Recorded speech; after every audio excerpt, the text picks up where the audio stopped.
சாய் பக்தர்களுக்கு என் அன்பு வணக்கங்கள். ஓம் சாய்ராம். என் அன்பு குழந்தையே, உன்னுடைய குலதெய்வம் பல நாட்களுக்கு பிறகு உன்னோடு பேச வந்திருக்கின்றது.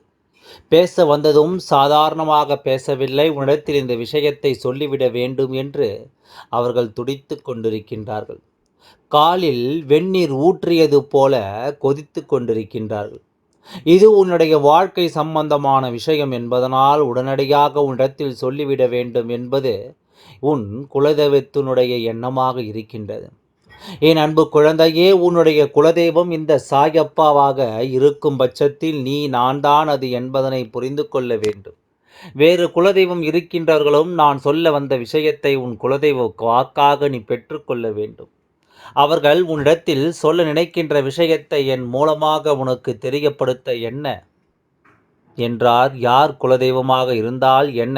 நீ மனதார உன் குலதெய்வம் என்று நினைத்து விட்டாலே எல்லா தெய்வங்களும் உனக்கு உறுதுணையாக நிற்பார்கள் அல்லவா? அதுபோலத்தான் இன்று உன்னுடைய இல்லத்தில் நான் சொல்ல நினைக்கின்ற இந்த விஷயத்தை உன்னிடத்தில் சொல்ல துடித்து கொண்டிருக்கின்ற இந்த விஷயத்தை என்னவென்று உன் அப்பா என் மூலமாக நீ தெரிந்து கொள்ள வேண்டும். என் அன்பு குழந்தையே, என்ன நடந்தாலும் சாயப்பா நான் இருக்கிறேன் என்பது உன் மனதில் இருக்கட்டும். உன்னுடைய மௌனம் நிறைய வார்த்தைகள் பேசுகிறது. ஆனால் அது யாரால் மௌனம் அடைந்ததோ அவர்களுக்கு மட்டும் அது ஒருபோதும் கேட்காது. உன்னுடைய நரக வேதனை இப்பொழுது என்னவென்று உனக்கு மட்டுமே தெரியும். ஆனாலும் என் குழந்தை, இந்த வாழ்க்கையில் உன்னை சுற்றி நடந்த எல்லா விஷயங்களையும் நீ உனக்காக மற்றவர்கள் கொடுக்கின்ற அன்பு என்று தான் நம்பினால் ஏமாற்றிய மற்றவர்களை ஒருபோதும் குற்றம் சுமத்த நீ விரும்பவில்லை. நீ எதிர்பார்த்தது தானே உன்னுடைய தவறு என்பதை நீ உணரத் தொடங்கிவிட்டாய். இப்படியாக வாழ்க்கையில் ஒவ்வொரு விஷயங்களையும் ஒவ்வொரு நிலைகளில் என் குழந்தை புரிய தொடங்கிவிட்டால் ஒருவரிடம் ஏமாந்ததற்காக அவர்களை நினைத்து நாம் வருந்த வேண்டிய அவசியம் எதுவுமே இல்லை. நாம் செய்த தவறுதானே நாம் யாரிடத்திலும் எதையும் எதிர்பார்க்க கூடாது என்ற ஒரு எண்ணத்தை நமக்கு தெய்வம் கொடுத்திருந்த பொழுது கூட ஒருவரிடத்தில் இந்த விஷயத்தை எதிர்பார்த்து நிற்கும் பொழுதுதான் நமக்கு மன வலிகளும் மன வேதனைகளும் வருகிறது என்பதனை முதலில் நீ புரிந்து கொள்ள வேண்டும். உன்னுடைய எதிர்காலம் பிரகாசமாக இருக்க வேண்டும் என்றால் கடந்த காலங்களை பற்றி இனிமேல் ஒருபொழுதும் நீ நினைக்காதே. இனி ஒருபோதும் அதை பற்றியெல்லாம் யோசித்து உன்னுடைய நிம்மதியை நீ இழக்காதே. தொலைத்தது எல்லாம் போதும். இன்று உன் குலதெய்வம் உன் வாழ்க்கை சம்பந்தமாக பேச வந்திருக்கின்ற இந்த விஷயம் என்னவென்று நீ புரிந்து கொள்ள வேண்டும். என் அன்பு குழந்தையே, ஒரு பொழுதும் உன்னுடைய பலவீனத்தை நீ வெளிப்படுத்தி கொண்டிருக்காதே. உன்னுடைய பலவீனம் வெளிப்படுகிறது என்றால் உனக்கு எதிரில் இருப்பவனுக்கு அது சாதகமாக மாறிவிடும். உன்னை ஏமாற்ற துடிப்பவனுக்கு அது மிகப்பெரிய விஷயமாக மாறிவிடும். இதை வைத்தே உன்னை எந்த நிலைக்கும் கொண்டு சேர்க்கலாம் என்பது போன்ற எண்ணங்கள் அவர்களுக்குள் வந்துவிடும் என்பதனை நீ மறந்து விடாதே. இந்த சாயப்பா உனக்கு சொல்கின்ற இந்த விஷயங்கள் எப்பொழுதும் உன்னுடைய மனதிற்குள் சரியாக இருக்கும் பட்சத்தில் நிச்சயமாக என் குழந்தை இந்த வாழ்க்கையில் தான் நினைத்ததையெல்லாம் எளிதாக சாதித்து விடுவாய் என்பதனை நீ புரிந்து கொண்டால் அது போதும். எப்பொழுதுமே நீ ஒரு எளிமையான குழந்தையாகத்தான் இருக்கின்றாய். பெரிய ஆடம்பரம் இல்லை, பெரிய பகட்டு இல்லை, எதற்கும் பெரிதாக யோசிப்பதும் இல்லை. என்ன நடக்கிறது ஏது நடக்கிறது என்பதனையெல்லாம் சிந்தித்து என் குழந்தை எப்பொழுதுமே நீ அந்த விஷயத்தை சரியானபடி ஏற்றுக்கொள்கிறாய் என்பதனை மறக்காதே. எப்பொழுதுமே உன்னை காயப்படுத்த நினைக்கின்றவர்களுக்கு மத்தியில் இந்த வாழ்க்கையை நீ ஒருபொழுதும் அடகு வைத்து விடாதே. ஏனென்றால் உன்னுடைய அழுகையை எல்லாம் நீ நிறுத்த வேண்டிய நேரம் வந்துவிட்டது. அழுகையை நிறுத்திவிட்டு உறுதியாக இருக்க வேண்டிய நேரம். உனக்கு நீயே ஆறுதலை சொல்லிக்கொண்டு உன் எதிர்காலத்தை நோக்கிய பயணத்தை நீ தொடர வேண்டிய நேரம். எப்பொழுதுமே கத்தியால் வேண்டிய விஷயங்களை கண்ணீரால் நீ அமைதியாக்குகிறாய்.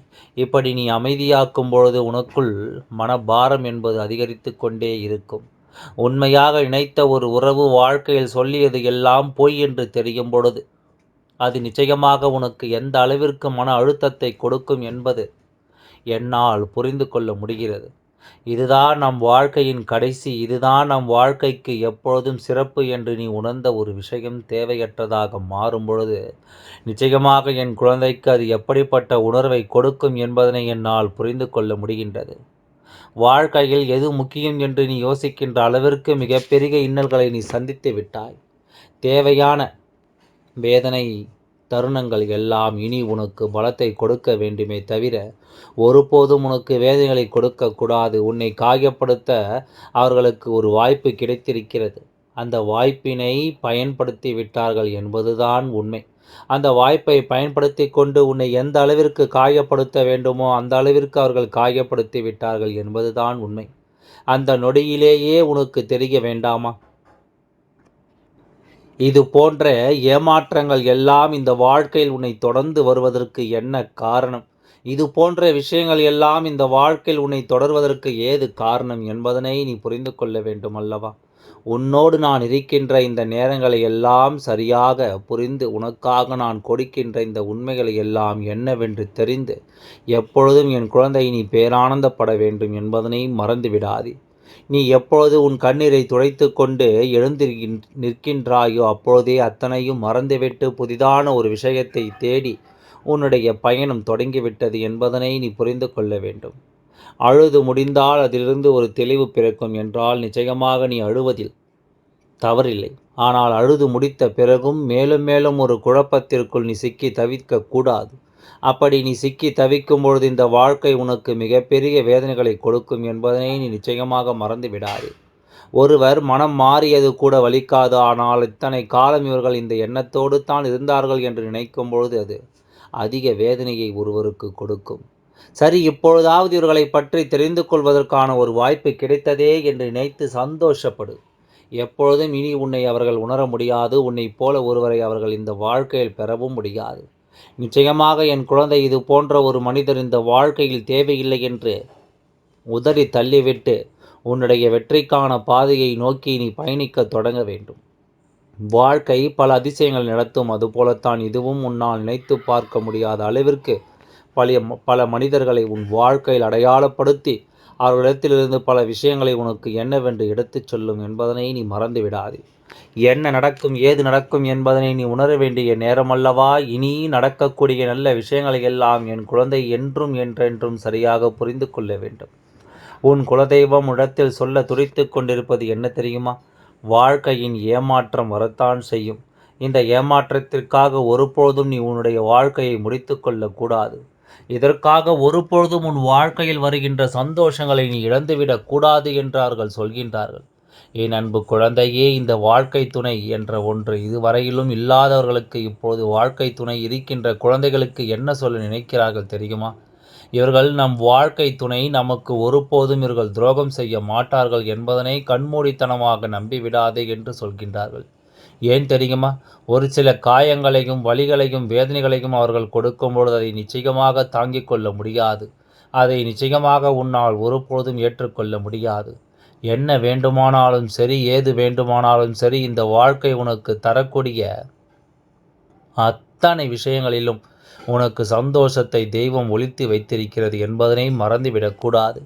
அப்படி உனக்கு கிடைக்கின்ற இந்த சந்தோஷத்தை ஒருபொழுதும் விட்டுவிடாமல் உனக்காக நம்பிக்கையும் மன உறுதியும் இருக்கும் பொழுது சரியாக பெற்றுக்கொள்ள தயாராக இருக்க வேண்டும் என்பதனை நீ மறந்து விடாதே.